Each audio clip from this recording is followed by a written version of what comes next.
If you weren't an author, what job would you have? I'm Cressida Cowell, author and illustrator of How to Train Your Dragon and Wizards of Once series, Wizards of Once Twice Magic. If I wasn't an author, what would I want to be? I always find this a very tricky question because I love being an author and writing for children. But I think I would love to have David Attenborough's job. So going around the world, filming in the jungles and all the, to the bottom of the sea and seeing all those incredible creatures that live all over the world. What type of book do you like? What type of book do I like to read is another very tricky question because I love reading all different types of books. So I love fiction, and I love old-fashioned fiction like Jane Austen and all that sort of thing. I love children's books. I love things like Calvin and Hobbes, things that make me laugh, but I also love fantasy, and I love reading fantasy like Lord of the Rings and all of those sorts of books when I was a kid. And I also like a lot of history, so my books are based on, they're fiction, but they're based on people like the Vikings. So I read all about the Vikings and find out all of these extraordinary facts about how they discovered America way before Christopher Columbus, and that gives me ideas for stories. Or with the magic books, I read up all about magic and the real beliefs that people had about magic. So for instance, people really believed that magic was allergic to iron, so they used to hang iron outside their houses to get in the way of the fairies, to scare away the fairies. And that gives me an idea for what I can write in Wizards of Once. So I read lots and lots of different kinds of books. How many books have you written, and which is your favourite? I've written 14 fiction books for older readers. That's How to Train Your Dragon, Wizards of Once, and I think about 10 picture books, including the Emily Brown series. So I've written a lot of books, a book a year I write.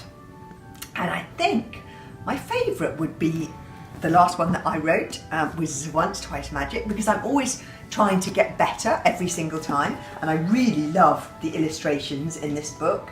I think I'm getting better, and I think the writing is getting better as I go along. I think that's my favourite. What gave you the idea to write How to Train Your Dragon? How to Train Your Dragon is based on a real place. I know it sounds very unlikely, but when I was a kid, I grew up in London in a house without a garden because that's where my dad's job was.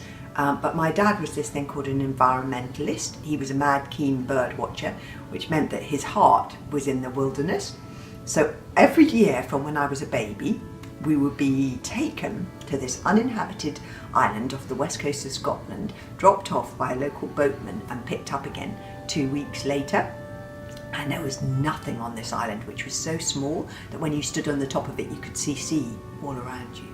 There was nothing there, no roads, no houses, no Tesco's, absolutely no way of contacting the outside world if something went wrong. So it was an incredible experience for a child.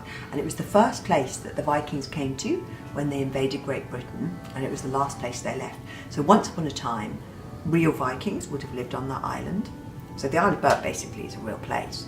And from when I was 9, my dad had a house built on the island, and then we spent the whole summer on the island. Imagine spending a whole summer on an uninhabited island. It was amazing.